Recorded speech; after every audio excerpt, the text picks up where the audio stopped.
Yashodanandana Vraja Janaranjana Yamunatiravanachari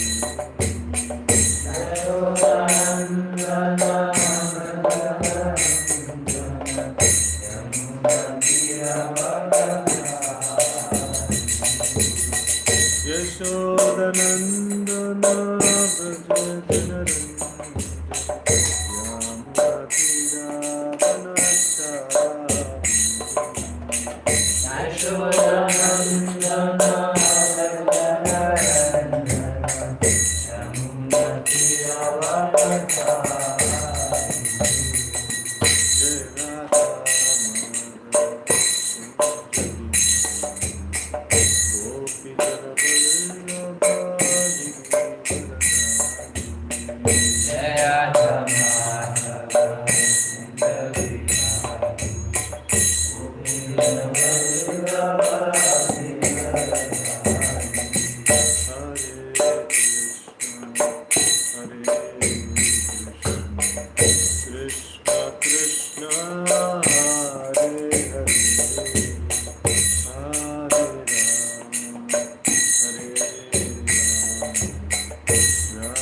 ततो जयन्तीरवे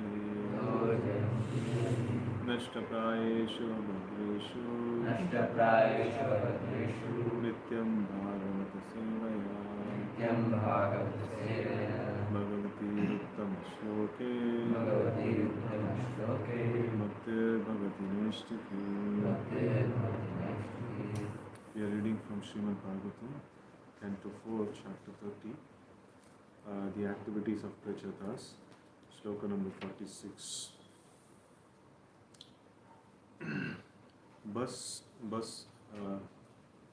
Basmasat kriyamanam stan Druman Viksha Pitamaha Agatah Shamayam Asha Putran Barhishmato Nayahi Basmasat kriyamanam stan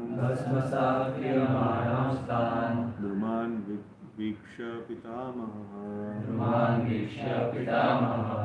Agatah Shamayam Asha Putran Barhishmato Nayahi Basmasat kriyamanam stan Druman Viksha Pitamaha Agatah Shamayam Asa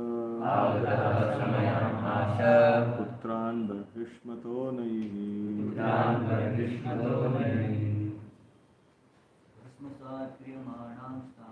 Basmasat kriyamanam stan Druman Viksha Pitamaha Agatah Shamayam Asha Putran Barhishmato Nayahi Basmasat kriyamanam stan Druman Viksha Pitamaha Agatah Shamayam Asha Putran Barhishmato Nayahi. Okay, go to a translation. Basmasat into ashes. Kriyamanan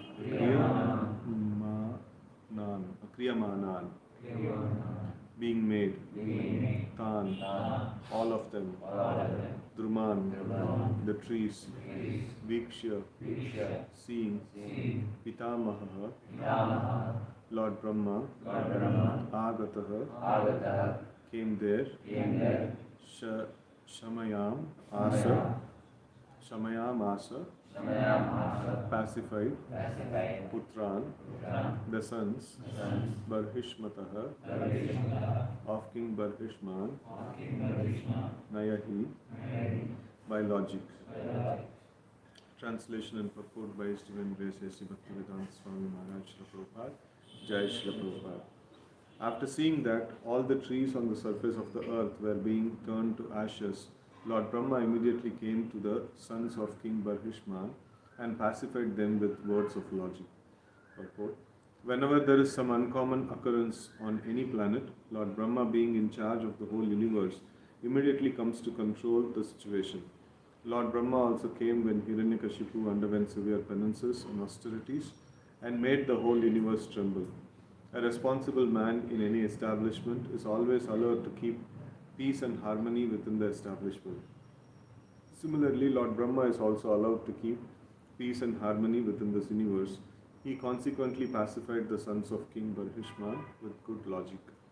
Om Ajnanatimirandasya Jnananjana Shalakaya Chakshiram Niritam Mena Tasmai Shri Gurave Namaha Shri Chaitanya Manobhishtam Sthapitam Mena Bhutale Swayam Rupaha Kadamahyam Dadati Swaparantikam Vandeham Shri Guru Shri Yuta Padakamalam Shri Gurun Vaishnavamscha Shri Rupam Sagrajatam Sagara Raghunathamitam Tam Sajivam Sadvaitam Savadutam Parijana Sahitam Krishna Chaitanya Devam Shri Radha Krishna Padan Sahagana Lalita Shri Vishakhanvitamscha Namo Vishnupadaya Krishna Prishtaya Bhutale Srimate Bhaktivedanta Swamini Namine Namaste Saraswati Devi Gauravani Pracharine Nirvishesha Shunyamadi Paschati Deshatarine He Krishna Karuna Sindhu Deenabandhu Jagatpate Gopesha Gopika Kanta Radha Kanta Namostute Tapta Kanchana Gaurangi Radhe Vrindavaneshwari Vrishabhanu Sute Devi Pranamami Haripriye Vancha Kalpatarubhyascha Kripa Sindhubhya Vacha Patitanam Pavanebhyo Vaishnavebhyo Namo Namaha Jai Shri Krishna Chaitanya Prabhu Nityananda Shri Advaita Gadadhara Shri Vasadi Gaura Bhakta Vrinda Hare Krishna, Krishna Krishna, Hare Hare, Hare Rama, Rama Rama, Hare Hare. Hare Krishna. So, this pastime of the Prachetas, they are performing their austerities, they are having their darshan of the Lord, and then offering the prayers, and then they come out of the sea. So they were performing the austerity underwater for many years. And then when they came out, so they saw that Narad Muni had come and preached to their father, and then he became a renunciant. And then now, so these people were the people in charge, the next. So but then they were performing tapasya. So there was nobody to rule the world. So the whole world was populated with so much of trees. And when they saw that they got anger, and then they started destroying all the trees. So in one sense, like in the Prithu Maharaj's pastime, we saw that one of the things of the king is to level the land. So where up and down is there, level the land, and which is and to make it capable for inhabitation. So people in the past, inhabitation, they just don't need some area and plot making and things like that. They need some field also. Without agricultural field, they cannot live. So inhabitation means there is always an agricultural field attached to it. So for forest kind of a land is not good for agriculture. For agriculture, flat land is required. So the kings used to do that thing. And here, when they came out, they were having a clear goal. So they have to go perform tapasya and then come back and rule the kingdom. So now when they came back and they saw that the kingdom is fully populated with trees. So it is, they were very angry upon this, and then they started destroying.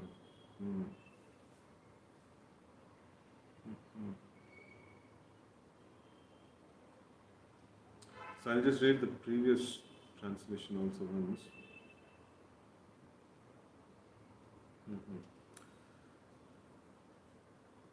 My dear king, at the time of devastation, Lord Shiva emits fire and air from mouth out of anger to make the surface of earth completely treeless. The Prachetas also emitted fire and air from their mouths. In this verse, Vidura is addressed as Rajan. Okay,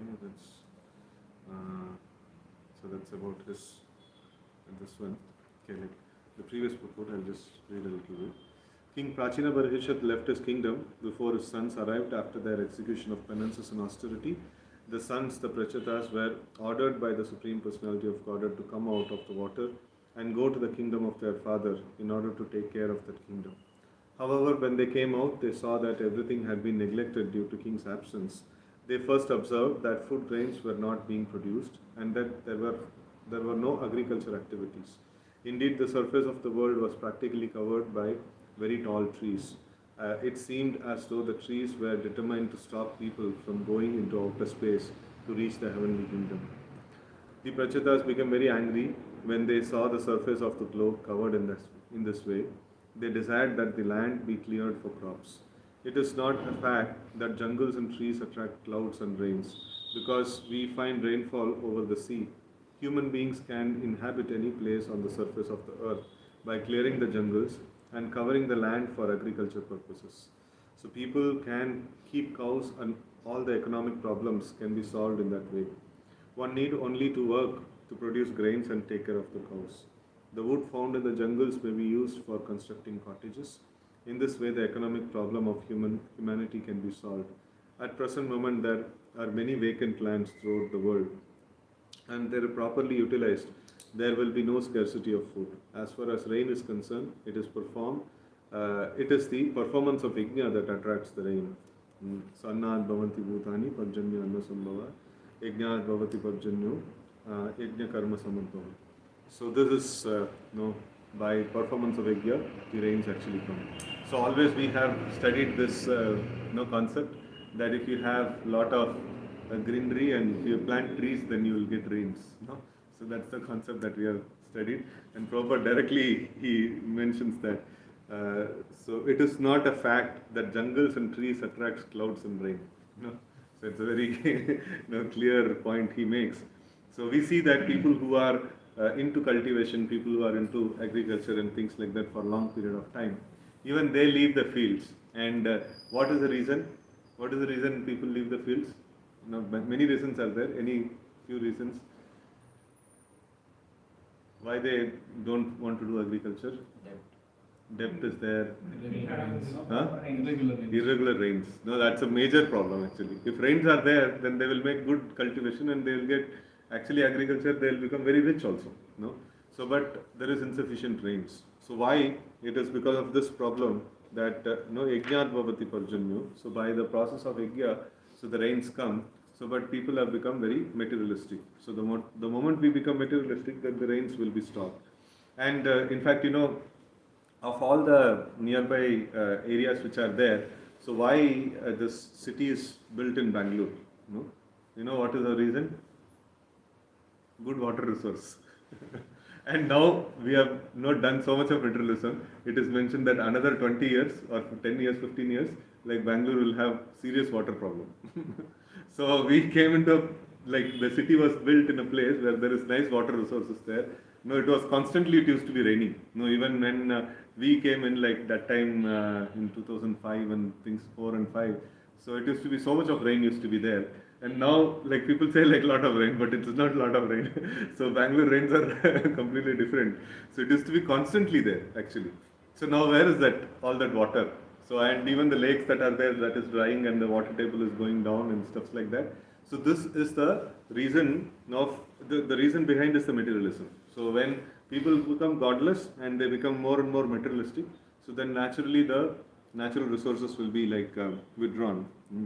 So now coming back to today's point, that Brahmaji, after seeing that the trees are being burnt, so immediately he actually comes to the scene. So we see in the case of Janmejaya, so when he was killing all the snakes. Snakes are envious entities. Snakes are always troublemakers in the society. And it is mentioned that even sadhus take pleasure in killing snakes. So when he was killing snakes in wholesale, so again he was stopped. Like who came and stopped at that time? Huh? So actually he's been stopped.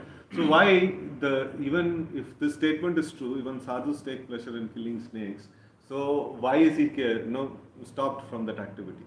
So any wholesale massacre is not approved at all.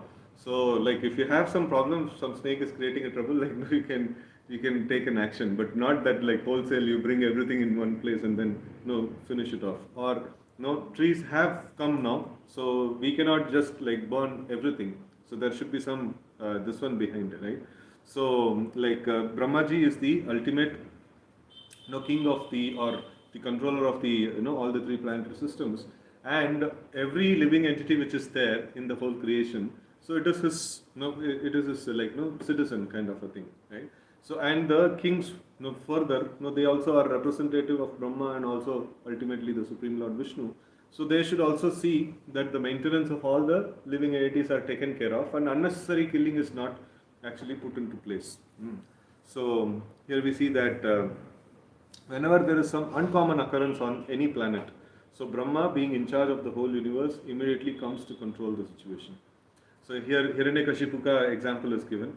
In Hiranyakashipu's case, like the demigods went and then Brahma came. So sometimes the demigods go on report and sometimes probably Brahma directly comes. So in this way we see this. So and we see there are certain situations, just like the situation of like in the Samudra Manthan pastime, we see that like when the demigods are becoming weak and then the demons are becoming very powerful. So the situation is very odd. And then at that time Bali Maharaj is in charge of the this one, the demoniac side. And Indra goes to Lord Brahma, and then Lord Brahma also considers, so like how to separate the situation. And like there is so much of problem and chaos is happening. So but then Brahma, being the in charge and very powerful personality, he can separate. So but it is one amazing point is mentioned over there. So he actually considers and meditates upon the Supreme Lord, and then he sees that now it is time for mode of goodness, and definitely you people will flourish. He's telling to the demigods, definitely you people will flourish, but now is the time to take shelter of the Supreme Lord. So we should all go there, go and ask from the Supreme Lord, and then whatever he advises, we should do like that. So now, such a very powerful personality as Brahma, for him, he is the engineer of everything, and he has got like whole plan of the whole universe, and he can separate anybody, he can punish anybody and things like that. But he is very careful that I am not like a controller who can do anything and everything with this place. No, the Lord is the master and controller of everything, and then I want to administer this universe based on like whatever he desires, whatever way he wants. I want to administer in that way. And also another important point is that the time factor. So if the time is favoring the mode of goodness, so then at this point in time, Brahma is telling, okay, the time is favoring, so let's go and let's go and take advice from the Lord, and there is a hope that situation will change. So but then there is other situations where the demoniac forces were very powerful, and then the time is of passion. And Brahma says no, kuch nahi kar sakta, you keep yourself hiding. So there is no other cases like that. Like in Hiranyakashipu's case also, it was like that. So it will happen over a period of time. Now nothing is going to happen. So now you people just hide yourself. There is nothing to be done, right? And even in the Payavata sacrifice that happens, Vamana Dev's avatar. So just before that also, like when demigods approach, says no, it is not your time. No, time is not favoring you. And in the same Vamandev pastime, so when Vamandev takes charge, and then he pushes, he is actually catches Bali Maharaj with the ropes of Varuna, and then the demoniac forces, they actually come to attack. So at that time, Bali Maharaj says, "Arey, don't take too much tension. Our time is gone. Now the time of goodness has started, and whatever you fight, whatever you try, it is not going to work. So the material activities are a lot dependent on the time factor. Even the sadhus, they actually try to change the situation of the world. See, now we are giving so much of focus on preaching. Why? Because Chaitanya Mahaprabhu has come, and he has decided that this time will be flourishing in preaching. So whatever we do, it will have some effect. If the time itself is not favorable, so then the sadhus actually they retract and they do their bhajan and maybe do a little bit of preaching and things like that. Not that we will change the world. That kind of this one will not be there. So because the Lord has to sanction that particular activity at that point in time. Without the sanction of the Lord, nothing can happen. So it is very essential. So that particular factor is there. And then this is the general scenario that whenever there is a problem, the first level of escalation, maybe some demigods, and then the Lord Brahma, and then final escalation is to the Lord. Then he will get into the picture and he will separate the situation. And sometimes the Lord also says, in case of Hiranyakashipu's case, when demigods and Brahma, everybody went. So he told no, you people wait. No, nothing will happen. So if the Lord wants, he can. But then he has given time for different people. So this whole material creation is done for the purpose of different people to do their material activities. And the Lord has to do justice. And if there is a pure devotee involved and there is then the scenario is different. If only normal people, normal devotees and normal mixed devotees and materialists are involved, so then Lord will say no, time will wait for your time. So it is not so urgent that it has to be rescued. So but when Prahlad Maharaj was there in the scene, so that was a different scenario, right? So we see that So Lord Brahma came down when Hiranyakashipu underwent severe penances and austerities and made the whole universe to tremble. So in that scenario, like Lord Brahma came. So and like many cases we can see throughout Srimad Bhagavatam that whenever there is some trouble in the universe, so Brahma gets involved in setting right the thing. And here it's mentioned, a responsible man in any establishment is always alert to keep peace and harmony within the establishment. Right? So similarly, Lord Brahma is also allowed to keep peace and harmony within this universe. He consequently pacified the sons of King Barhishman with good logic. So we see one ultimate solution for all this thing is Bhukti Mukti Siddhi Kami Sakali Ashanta Krishna Bhakta Nishkama Atayeva Shanta. So ultimate pacification can happen only when somebody takes on to the Krishna conscious process, process of Krishna consciousness. So then there is a possibility of solution for or pacification, permanent and pacification. So but otherwise there is many different levels of pacification is there. So at the normal level, at the like Varnashram level, so we see that if people are engaged according to their natures, and if they are like few very important aspects are there, so which we cover in that particular shloka, that Swadharmacharanam Shaktya Vidarmachana Nivartanam Daiva Labdena Santosha. So this is essential for common people to get peaceful state of existence. This is very essential. So one is that now will come from the last, Daiva Labdena Santosha. So it is very essential aspect. So now we are actually trying to do this one. Sudarshan Prabhu is asking for that Vedic economy seminar in some RSS this one. So in that one very important aspect, one like very marked difference from the modern economy and the Vedic economy, the basic foundation, so foundational values, if you see, so this is one of the major foundation, Daiva Labdena Santosha. So that means whatever by the will of the Lord comes as the result, be happy with that.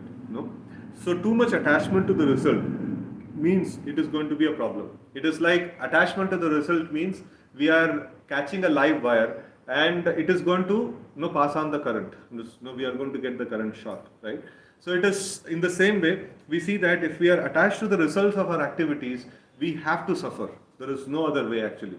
So if somebody wants to be peaceful, so this is one very important, this one, that he has to depend on the Lord for the results, and he should be happy with whatever results comes by the will of the Lord. So if that is not there, he is going to be miserable. And then like the second aspect is, whatever is the this one nature of the living entity, he should work according to the nature, and he should work to his maximum capacity, and he should not aspire for others' work, right? So these are all things that are very essential. So working according to nature, if he doesn't work according to his nature, then he'll be miserable, and then if he's like not utilizing his full capacity, so his capacity will engage him in some like improper activity, right? So dharmic activity, so this should also be dharmic activity according to the nature, right? So like somebody's nature is like मेरा nature बोल रहा है कि like I'll become a murderer. ऐसा नहीं हो सकता. So if your nature is to like fight like that, then join the army, do something there. You cannot become a murderer, right? So it should be also dharmic activity, So and then like maximum capacity, work to the maximum capacity. So if the capacity is not utilized in dharmic activity, so then natural tendency in this material world is that adharmic activity. So that is the natural tendency. So if we don't utilize our energy in the dharmic activity, naturally it will get engaged in adharmic activity. So it is very essential that engagement in dharmic activity is like a planned activity, planned thing, so that everybody has to try to do that. So if we are not fully engaged, so then it is a problem. So managers always have the problem that like if little bit more engagement happens, like people get burnt out, and little bit less engagement happens, people create problem. So because like they're not fully engaged, so mind has to create some problem. So in that way, like this ones, like either getting burnt out or getting this one, getting crazy. So these two are major problems. So and always there is a challenge to give proper engagement to people according to their nature, according to their capacity. So, and devotees also should try to see that, how we can be engaged according to our nature and how we can, utilize our full capacity, right? So this is something that everyone should try to ponder about. And then next is Vidarmacha Nivartanam. So not to aspire for others' duty. So this is, how is it different from the first one? No, like we should perform our duty and not to aspire for others' duty. So how these two are different? The very important difference is there. Comparison, yeah. So that's the major thing, is that the first one is we are engaged in some work. No, we are not aspiring for somebody else's work. We are engaged in some work, but that is not according to my nature. So it is not going to satisfy. So even if I am engaged according to my nature, if I aspire for somebody else's work, so then also I will be miserable actually. No, I cannot be happy. So when all these conditions are properly met, so then a person can come to a peaceful state of existence. Otherwise it is very difficult to come to a peaceful state of existence. So like now this is the one of the beginning levels of setting the peace in the society, so that see where the dharmic engagement can be made for all these people, and people are not becoming greedy. They are happy with their engagement, and they are happy with the results whatever it comes. So if this can be done, so then a large amount of peace is established in the society. So this is a very major education that needs to happen. So then people at large will be happy in the society. So if this is not there, any amount of like scientific advancement, any amount of technology, any amount of opulence that is there, people have to be miserable. So they cannot, like the people cannot become happy by the resources. People only can become happy by following these principles actually. This is essential actually. So, and then we have many levels of pacification, and we see that like what is the closest and what is the easiest to attain, to actually put forward in a particular situation. That needs to be like advocated. So here Lord Brahma is coming, and then we will see like what is the way of pacification that he will do when he is actually advising. So in the future slokas we will actually see that. So but these are all some basic aspects of we need to see like which is the fallback, which is the fallback situation where we can actually attain peace, and we have to align the situation to that particular that particular area. So then this one will become peaceful. So that is why an educated person in the Vedic system, and who knows the administering the principles of Vedic system like nicely, so then they can actually separate the situation. Otherwise other people will come and they'll create more trouble. In the name of pacification of the situation, they'll create more trouble actually. So with this I just pause the discussion here. Any questions or comments you can. This question is always asked about capacity. Always in Gita question. Capacity. Always asked, how to understand one's nature and how to understand one's capacity. This is the question which people post. So nature, to be tell it's all hotchpotch now, but still some inclination will be there, we can subscribe to that. But capacity, how to understand? Okay. So this is a nice this one. So whenever we present this concept, these two questions come: how to understand our nature and how to understand our capacity. So so nature is something that we can. It comes by observation, and in fact, if we see the Vedic system of determining the nature also. So when the child is small, so they keep the money, book, and various other articles, and then they observe what is the natural inclination of the child. So like it comes by observation. So an expert person can actually observe and then determine what is the nature. And people also can take some level of understanding. They can also get some level of understanding by seeing their natural inclination, with unbiased this one. So main problem is like the thing is many times we are biased. We want to do something, and we are trying to cook up that my nature is that, and that way it is be very difficult. So we have to be unbiased, and we have to be like a neutral observer. So that is when we will be able to understand the nature. And then the capacity, also we see that at what level we can actually, again this also comes by observation. So what is the capacity we have? It is generally, I give the example of honoring prasadam or eating food. So like when we eat, like everybody knows their capacity by by default. So this much like, and after that like they feel as kind of satisfaction. So now we put the benchmark. Now what is the people in the world, like what has been projected as why we have to work, to make profit, and what is the limit? You see, like no, you should be better than your neighbor. You should be better than the Lord. And it is a very difficult thing. Like never it can be achieved. You reach to a certain extent, and you see somebody else is also there in that level, and you again work hard, and then you get dejected. Saying that no, I'm not successful in my life because somebody else is better than me. So so then it's a problem. So now we redefine the thing that what is the purpose of work? The purpose of work is to attain peace. If you work less, you will not be peaceful. You work more, you will not be peaceful. So like peace is the thing which is actually we are looking for. So in the process of eating, what is the benchmark?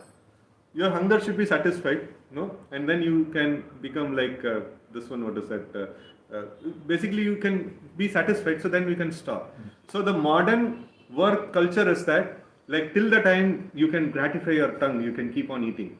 At a certain point, they find it miserable, right? So that's not the definition. So then we have got the definition wrong. So the eating process is till the time you attain satisfaction, you eat. So then that is the right definition. So in the same way here also, like till the time you get satisfaction of mind, that you have to work. And if you do overwork, you will not be satisfied also, right? So that's how to get the capacity. So to define why we are working, so when we define that, so then we can actually determine the capacity. So that why is that, I want to make more money, and then how can I understand my capacity? That we cannot understand. It is very difficult. So like if I have to attain this particular thing, how much I should put. So like the thing is that you have to be satisfied. That is the main point of this. Same thing also in devotional service. Huh? See, devotional service is the material thing, no? So this is this one for material thing, attaining peace at the material level. So devotional service, so when we connect with the Supreme Lord, so then like we'll be able to get that nourishment, and with that nourishment, so we can actually be able to do many things which we cannot even imagine, So that is possible in devotional service. So but that is not possible in the material thing. The material thing, the rasa is like, is limited, and if you do this rightly, then only you can get. But in spiritual consciousness, we see that, like when we are in touch with the Supreme Lord, so the Pangam Langayate Girim, so even a lame man can cross over mountains, even a dumb man can speak eloquently. So all this is possible because of the mercy of the Lord and because of his connection with the Lord. So his nourishment that he is receiving is so much that his capacity increases actually. So in the spiritual plane, this doesn't work. So, but this is for the material plane. So why it is so important? Why why we are discussing a material plane so much? Because it is so difficult to put on to the complete spiritual plane. Like it is not possible. Like a sadhaka can be like completely put on the spiritual plane and he can work on this one. It is not possible. So sporadically he will get it. So most of the time he is in the material plane. So he has to regulate these things, properly. Otherwise he'll be miserable. So whenever he gets some nice absorption in chanting, he'll be happy. And whenever he is doing this other work, he'll be miserable. So if he can make this adjustment properly, materially also, if he is not too much behind the result, if he knows his capacity and if he knows his nature and things like that, and if he works according to that, so he can hit some level of peace on the material plane also, and then he can peacefully execute Krishna consciousness. So otherwise, like Krishna consciousness, the senses are only troubling a lot, and then if we don't do our material things properly, so then it causes more trouble. So what is the fun in doing things in more trouble? So let's try to separate the situation there. Then when it is at peace, we can do better Krishna consciousness. Also in that shloka, we can derive this particular thing saying the nature of the person remains same. It cannot be changed. So this nature of the person. So Prabhupada's logic, how do we get this nature? Karanam Guna Sangasya. And another thing that Prabhupada always gives is that it is just like a infection. If you get infected by a particular infection, no cholera or some, no, he gives these examples. At that point in time, those things are more, I think, so dengue or no corona or something like that. So when you get affected by that particular infection, so then you don't have a choice, no. After you get infected, so you don't have a choice. You have to take the treatment and you have to behave in that particular way. And then, no, again, if you get infected with the mode of goodness, so then you'll act in that particular way, right? So a basic acquired thing, no, prarabdha, which we call like the kind of body that we have got, it has a limitation. No, the kind of energy that we have got, it has a limitation. The kind of intelligence that we have got, it has a limitation. So, but then the modes of nature can be changed. No, there is changed over a period of time. No, it is not possible that immediately, but over a period of time. So, by constantly, putting ourselves on in the training of mode of goodness to some level of change, that can actually be brought about. So, just like getting up early in the morning, and chanting the names of the Lord and applying ourselves to the process of suchi and things like that. So, there is gradual shift of the modes, that actually happens. So the knowledge component increases, and then a person can act on the platform of mode of goodness. So, but certain capacities that we have acquired, the prarabdha, so that cannot be changed. The body that we have acquired, the strength that is there, intelligence that is there, and the capacities that is there. So that cannot be changed. That is like for a lifetime. That is fixed kind of. So modes is like the infection. Prabhupada gives this. Once you get it, then you have to live with it for some time. And that can be changed with another infection also. Anything else? Here's a question. Yes. So attachment to the results about that, like even in spirituality also people want to get results and all. So how do you understand this program? People did not come. Like in general, is it like attachment to building constantly on that? That is good, but how do you? That is also like attachment to the results. Or Yeah. So that's also attachment to the result. So Krishna conscious process is that, like that Tatyanukampa shloka that we discussed on the Saturday. If you see that, the result is that we want to attain the Lord or even any other results like this, but we want to get it based on the blessings of the Lord. So we will do our quality of work. We will do our work with utmost quality. But whatever result is supposed to come from the Lord, we will never force, saying that I have done this and I need to have the result. No, it is not like that. So, like if the Lord wishes, Daiva labdena santosha. This is a very important principle. So, if the Lord wishes, definitely He will give some results. In fact, this is the material. This one, material life. We see that I am doing certain thing to get some fruitive results, and if the Lord desires, He will give. And in Krishna conscious, this one, it is Lord's project. I am just doing my work, and whatever result He wants, He will get it done. It is not my project also. In material life, it is my project, and I want result. And I am depending on the result. I am depending on the Lord for the result. And in Krishna consciousness, it is His project, and we are just doing our work. We are just doing our part, and whatever the Lord wants, like He will get it done. Like that. So in that way, like we see, and what Lord wants, that we get it from the instructions of the spiritual master. So when he says something, so that okay, this is what the Lord wants, and we work towards that direction. So thinking of we are people are not getting like we think this is not happening, there is not happening. So that is a good attitude towards it. Is it a good attitude towards it? See, too much getting attached to it. If that doesn't happen, we get depressed. That is attachment to the result. If that doesn't happen, so we work hard. So that is attachment to the duty. So that is good. So like, living entity has to be attached to something. So instead of attachment to the result, we have to get attached to the duty, or we have to get attached to the service of the Lord. Right? So yeah, I know this is the result that needs to come. This is what the Lord wants. How do I know? Because the spiritual master has told. Just like for Prabhupada, it is told that you have to preach in the West and in the English language, and he knows that this is what the Lord wants. And when he is executing that, he is writing the books, and it is getting stolen, or it is like it has been sold off and things like that and all. So he is again and again writing because he knows this is what the Lord wants. And if the result doesn't come, he is going to work hard. No, he's not going to be depressed, and he's going to work hard, and he's not going to give it up. No, saying it's anyway, it's not working. Maybe Lord doesn't want. No, the spiritual master has told that means it has to happen. No, and I will work towards that direction. Right. So in that way, like that's how we know what the Lord wants, and we keep our enthusiasm, no, towards that direction. Just to add some on this one. So we have to take some anxiety. Either we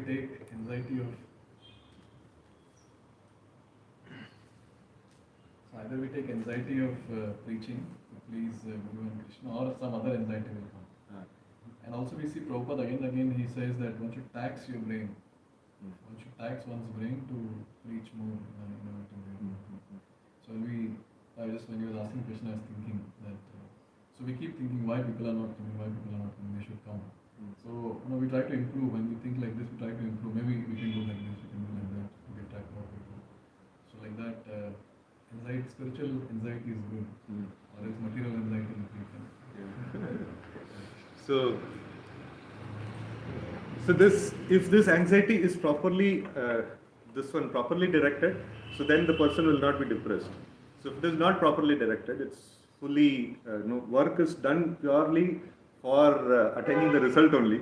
So then it is going to be frustrating actually. So, but if the work is done, because like the authorities will be pleased, Krishna will be pleased and things like that. So if that is the attitude, so then they will not get depressed. So if the work is done because I have to get results, so then it is like too much depressing. The whole this one is. So the anxiety has to be taken, but the person should not be depressed. And this burning out also happens because of this only, attachment to the result. And the solution, like we have discussed in some example, just like in cooking, if we have sufficient water, so then it will not catch in the bottom. So in the same way, if we have sufficient Krishna consciousness, if we are sufficiently nicely remembering the Lord during our chanting, and we are able to get nice nourishment, by reading Srimad Bhagavatam. So then any amount of pressure comes, we will not become burnt out. So burnt out comes when we are not able to have the experience of the Lord. So that is a very key thing actually.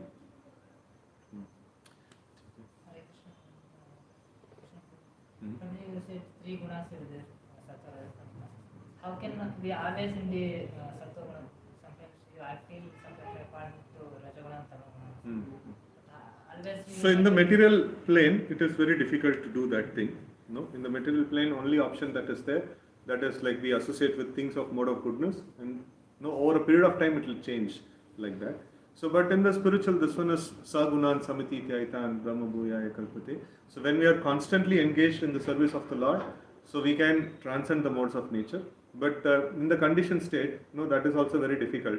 So, but we should plan and be engaged constantly in devotional service. So, then when we are doing this over a period of time, then devotional service become a natural thing, natural activity, then always we will be above the modes of nature. So now by force we can be above the modes of nature because we plan our devotional service. Like whether we like it or not, we go for book distribution. Whether we like it or not, we take only prasadam. Whether we like it or not, we get up for Mangalarti. Whether we like it or not, we study Bhagavatam. So when we do this thing, forcibly we are above the modes of nature. And like when we don't do this thing, we'll come into the modes of nature. And when we keep doing this thing, at one point in time we start liking it and we don't want to do anything else. So then like we will be always above the modes of nature. Yantra Srimad Bhagavatam ki jai, Gaur Bhakta Vrinda ki jai, Srila Prabhupada ki jai.